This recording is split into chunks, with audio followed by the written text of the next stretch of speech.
साथियों नमस्कार। साथियों, वास्तव में आज उत्तर प्रदेश की राजधानी लखनऊ गर्व और गौरव की अनुभूति कर रही है। भारत के विकास की यात्रा में आज का दिन वास्तव में एक मील का पत्थर साबित होगा। आज G20 शिखर सम्मेलन के आयोजन का केंद्र आज लखनऊ हो रहा है और लखनऊ ने पूरी तैयारी बड़े जोश और उत्साह के साथ कर ली है। यहाँ एक एक पत्ते में, एक एक कण कण में, पत्थर पत्थर में आप उसकी झलकियाँ पा सकते हैं। वास्तव में समस्त लखनऊ वासी अभिभूत भी हैं। मेरे चैनल ने भी प्रयास किया है कि उन अच्छी झलकियों को, दिव्य रूप को आप सभी को भी शेयर किया जाए कि आप लोग भी घर घर इस लखनऊ के परिवर्तन को, इस लखनऊ की विकास यात्रा को आप भी साकार कर सकें और एक आनंद की अनुभूति कर सकें। देखिए, संघ व संगठन की अवधारणा भारत में आदि और प्राचीन काल में हुई। महाभारत के महायुद्ध के समय भगवान कृष्ण जी ने ये एक महान कूटनीतिक संदेश दिया था कि बिगर संघ और संगठन के इस कलयुग में कोई भी मानव अपना विकास नहीं कर सकता है। और देखिए, आज आप इसको साकार होते देखेंगे कि जो संगठित है वह संघ बना के कार्य कर रहा है, चाहे वो कोई कंपनी हो, चाहे वो कोई संस्था हो, चाहे वो देश हो, दुनिया के देश हों, और चाहे व्यक्तियों का समूह हो। जो भी संघ और संगठन बना के कार्य कर रहा है इस कलयुग में, वही आज आप उसी को सफलतापूर्वक अपना विकास करते हुए देखेंगे। वास्तव में भगवान श्री कृष्ण जी की कूटनीतिक और दूरदर्शी सोच आज इस कलयुग में वास्तव में साकार हो रही है और आज वो यहाँ लखनऊ में एकदम साकार रूप से परिलक्षित हो रही है। भारत के स्वतंत्रता के बाद भारत को ये गौरवमयी अंतर्राष्ट्रीय एक आयोजन का ये पहला शुभ अवसर मिल रहा है कि ये इतने बड़े विस्तार से ये हो रहा है।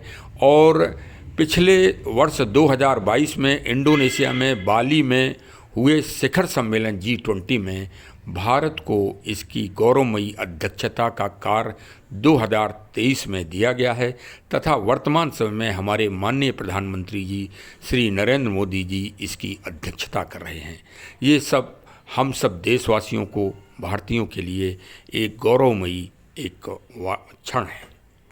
आज दुनिया के समस्त 20 देश और यूरोपीय संघ, विशेषकर यूरोपीय संघ जो एक विकास का प्रतिरूपक माना जाता है इस दुनिया में, वो उनके प्रतिनिधि और वो सब आज लखनऊ के गौरव को बढ़ाएंगे।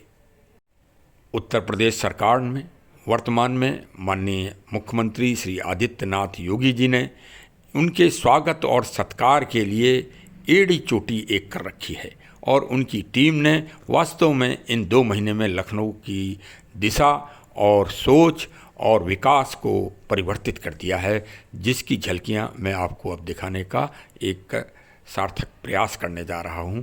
आप भी देखिए। सामने देखिए, चौराहे पर G20 का जो मोनोग्राम है उसको यहाँ दर्शाया गया है और प्रकृति के साथ अद्भुत सुंदरता आप देखिए। भाई, मैं तो अपने ब्लॉग में कहता ही हूँ और हमारा चैनल तो विशेष रूप से समर्पित है ही प्रकृति के जागरण हेतु और चेतना जगाने हेतु। देखिए, भारत आज पूरे विश्व में अपने प्रकृति के पर्यावरण और जलवायु संरक्षण व संवर्धन का महान संदेश G20 के माध्यम से देगा। देखिए, उसकी यहाँ तैयारी हो गई है और सामने ही ये चौराहे को सुसज्जित किया गया है। बिल्कुल जहाँ पर प्रोग्राम होना है लखनऊ में, मैं उसके निकटवर्ती चौराहे के पास इस समय मौजूद हूँ और अभी देखिए कार्य चल ही रहा है सुंदरता का और पौधे रोपित किए जा रहे हैं। वास्तव में भारत की संस्कृति, महान संस्कृति की एक यही बहुत बड़ी पहचान है और जो यथावत आदि और अनादिकाल से चली आ रही है कि हमारे देश का प्रत्येक नागरिक प्रकृति के संरक्षण व संवर्धन के लिए समर्पित है और वर्तमान सरकार इस समय बहुत ही जागृत रूप से इस कार्य को बहुत ऊंचे स्तर तक पहुंचाने के लिए सतत प्रयत्नशील है। निसंदेह रूप से मैं किसी राजनीतिक पक्ष या उसको मैं विचारधारा को मैं पोषक नहीं हूं, ना मेरा चैनल है, लेकिन जो देखा जा रहा है उसकी तो तारीफ करना ही होगी। और वास्तव में वर्तमान सरकार में माननीय मुख्यमंत्री जी श्री आदित्यनाथ योगी साहब विशेष रूप से सक्रिय हैं और प्रकृति के जागरण हेतु तथा राष्ट्रीय और विश्व स्तर पर उत्तर प्रदेश का नाम रोशन करने के लिए वो रात दिन 24 घंटे और उनकी टीम पूरी तरह से आपको संकल्पित नजर आ रही होगी। वास्तव में इस बीच में जो उत्तर प्रदेश में रचनात्मक व विकास के कार्य हो रहे हैं वो सराहनीय योग्य हैं। देखिए, अभी ग्लोबल इन्वेस्टर समिति का भी समापन कल माननीय महामहिम राष्ट्रपति महोदया ने किया और वास्तव में ये एक विकास की एक ध्रुवीकरण है और ये निसंदेह एक अच्छे कार्य हैं और इससे उत्तर प्रदेश की जनता को और भारत के देश को एक गौरव अवश्य प्राप्त होगा। तो चलिए आज झलकियाँ देखते हैं। ये आज संगीत चल रहा है, संगीत भी चल रहा है। ये देखिए सभी योग क्रियाओं को यहाँ पर दिखाया गया है, क्योंकि योग दिवस की जनक की भूमिका में लखनऊ की भी बहुत बड़ी भूमिका है। योग दिवस अंतर्राष्ट्रीय जो घोषित हुआ है उसमें लखनऊ की जागृति की एक बहुत बड़ी भूमिका रही है। देखिए, इस समय लखनऊ में जनेश्वर मिश्र पार्क के सामने इस समय हम मौजूद हैं और ये देखिए चौराहे को बहुत ही सुसज्जित रूप से सजाया गया है। इसमें सूर्य के जो 7 घोड़े हैं उनको प्रतिबिंबित किया गया है। ये देखिए इसकी सुंदरता है, मैं चारों तरफ से आपको दिखा रहा हूँ और ये गेट नंबर 6 है जनेश्वर पार्क का।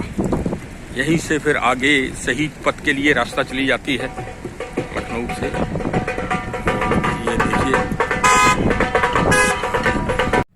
देखिए संकेत हमारी मनोधारणा में, हमारे जीवन के उसमें विकास में या जीवन के एक विशेष लक्ष्य को प्राप्त करने के लिए एक बहुत बड़े सूचक होते हैं और वो दिखाते हैं कि आपकी सोच और आपकी विचार शैली या देश की विचार शैली कहाँ जा रही है। मैं इसका एक ज्वलंत उदाहरण भी आपको पूरे जब सोवियत रूस का प्रसंग था, मैं उस प्रसंग से भी आपको सिद्ध करने का प्रयास करूँगा। जिस तरह से ये यहाँ सूर्य की अवधारणा की गई है को एक शक्ति का सूचक माना गया है, उसी तरह से रूस में जो हमारे बेलारूस जिसे पहले कहा जाता था, वहाँ इसी तरह से हर चौराहों पे वर्ष 1954 में जो वहाँ सम्मेलन हुआ था किसी अंतर्राष्ट्रीय उसमें बैल को जगह व जगह प्रतिबिंबित किया गया था और बताया गया था कि बैल शक्ति का प्रतिरूपक है। उनसे जब वहाँ के प्रतिनिधियों से अंतर्राष्ट्रीय स्तर के पत्रकार जी बंधुओं ने वार्ता की थी, क्योंकि पत्रकार बंधु जी वास्तव में इस दुनिया के लिए एक प्रकाश स्तंभ होते हैं। माने या ना माने आप, देखिए पक्ष और विपक्ष तो हर जगह होता है, लेकिन ये सत्य है, आपको मानना ही पड़ेगा। तब उस समय रूस के राष्ट्राध्यक्ष महोदय ने उस महान सांकेतिक ज्ञान को उन सबके सामने ये बताया था कि वास्तव में और जो रसा है वो आज भी उस शक्ति को पहचान रहा है और उस शक्ति को का प्रतिबिंब या सांकेतिक चिन्ह अपने अंतर्राष्ट्रीय सम्मेलनों में वो विशेष रूप से रखता है। राष्ट्रीय चैनल के लोग भी यहाँ पर प्रोग्राम ले रहे हैं और लखनऊ की पहचान विशेष कलाओं के साथ है और लखनऊ की शैली में विशेष नृत्य को भी बहुत महत्व दिया जाता है। ये देखिए आप, विशेष कलाकृतियाँ भी उसी पथ पर तैयार की गई हैं और इससे तो आप ये समझिए कि लखनऊ की सुंदरता में बहुत ही दिव्यता आ गई है। देखिए आप झंडों को देखिए, झंडे वास्तव में एक खुशी और सकारात्मकता के प्रतीक होते हैं और उनका जब प्रकृति के साथ पेड़ पौधों के साथ अगर समागम हो जाए तो आप ये समझिए कि दिव्यता की अनुभूति होती है। वही अनुभूति इस समय ये शहीद पथ की तरफ रास्ता जा रहा है जनेश्वर मिश्र पार्क से, मैं उसी तरफ को इस समय रन कर रहा हूँ। अब ये आधुनिक लखनऊ की वो स्थिति देख लीजिए, लाशियो माल है ये, और भाई आज आधुनिक रूप में ये भी बहुत ही अच्छा इसका वो है रख रखाव और इसकी विशेष सुंदरता, और विशेषकर ये इकोना स्टेडियम के बिल्कुल जस्ट सामने है, पास में है, इसलिए इसकी वैल्यूएशन और ज़्यादा बढ़ जाती है। देखिए लखनऊ में जो आधुनिक शैली में जो बिल्डिंग्स बन रही हैं वो भी लखनऊ की पुरातन शैली में बन रही हैं। आप ये भी सामने देखिए, बहुत ही आकर्षण है इस बिल्डिंग में, ये भी बन के तैयार हो रही है और बिल्कुल ये पुलिस मुख्यालय के पीछे पड़ती है। G20 देशों के सारे राष्ट्रों के झंडे देखिए यहाँ पर लगे हुए हैं। आप सुंदरता भी देखिए, प्रकृति के साथ इनकी सुंदरता बिल्कुल निराली हो रही है। ये देखिए गोल्फ सिटी की सुंदरता है, ये गोल्फ सिटी, यहीं पर आगे प्रोग्राम है गोल्फ सिटी के अंदर ही। देखिए आप लोग भी भाई बैठे बैठे पूरा आनंद लीजिए। आगे बंद है। देखिए मैंने आपको स्थानीय लखनऊ की झलकियों को दिखाया, और विशेषकर हमारा जो चैनल का मुख्य उद्देश्य है कि प्रकृति पर्यावरण के संरक्षण में अगर कहीं भी कोई अच्छा कार्य हो रहा है तो मैं अपने चैनल के माध्यम से आप सभी को दिखाने का प्रयास करता हूं। क्योंकि जो मुख्य जहां पर ये प्रोग्राम होना है वहां सुरक्षा और अन्य प्रबंधनों की वजह से मैं वो उस स्थान को तो नहीं दिखा पा रहा हूँ।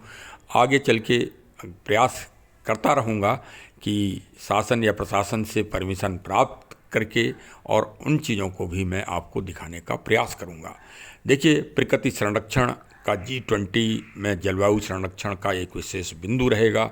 ये वास्तव में निसंदेह भारत अपनी प्राचीन संस्कृति को, आयुर्वेद और जो अरण्य फॉरेस्ट से संबंधित जो भारत की नीतियां हैं और उन अच्छी नीतियों को इस महासम्मेलन में ज़रूर स्थापित करने का एक दृढ़ प्रयास करेगा। ऐसी हमारे चैनल की और हमारी अभिलाषा भी है, और ये कार्य निसंदेह रूप से भारत को मौका और अवसर मिला है तो चूकना भी नहीं चाहिए। पूरी दुनिया में पर्यावरण और जलवायु संरक्षण जो दुनिया की सबसे बड़ी समस्या इस समय है मानव और हर प्राणी के लिए, उसके लिए ज़रूर ही कोई ठोस नीति और निर्धारण बनाना चाहिए जो हमेशा अखंड ज्योति की तरह पूरी विश्व में प्रज्वलित होती रहे और मानवता का कल्याण होता रहे। लोक कल्याण और जन कल्याण और वसुधैव कुटुंब का एक जो हमारा अवधारणा है, हमारी जो संस्कृति है, उसका जन्म लखनऊ की भूमि से हो, यही हम सब लोगों के लिए एक गौरवमयी बात होगी। बहुत बहुत धन्यवाद। हमारे चैनल से अवश्य जुड़े रहें और अपनी प्रतिक्रिया भी दें। धन्यवाद धन्यवाद। जय हिंद, जय हिंद, जय हिंद।